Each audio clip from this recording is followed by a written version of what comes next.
So ina dan baiwa duk wanda ya san yana mining na CATH gashi nan wannan CATH din ba kamar yadda za ku ganshi kamar yadda kuka ga mining din dogs major start din nan shi ma ka yake ba mining ake ba. So gashi nan sun ba da dama a je a yi connecting na wallet. So amman Bitget wallet zaka amfani da shi ba exchanger ba, Bitget wallet. A misali ka shigo cikin wallet ɗinka kamar haka. Idan ka shigo cikin wallet ɗinka me ya kamata ka yi akan ton, ka bar shi akan ton, is very important.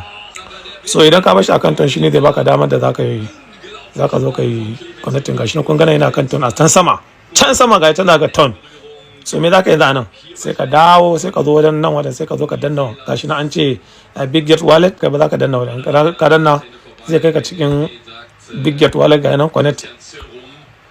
So gashi nan zan sake yi sai ka danna approve. So na sa fuska na. So ina so in tafi in tsaya cikin wallet ɗina sai in koma. So zai ka dawo cikin CATH ɗinka zai nuna ma cewa yayi kun gani gashi nan. So shikenan abin da zaka yi. Dan baiwa abin da zaka kenan kowa ya kokari ya je wannan abin kada ku manta. Yawwa na gama. Na wannan ma baran zo shi ma in ci wannan. Try again. Za ku ci uban ku tun da ku ƙara bani dama. Hey.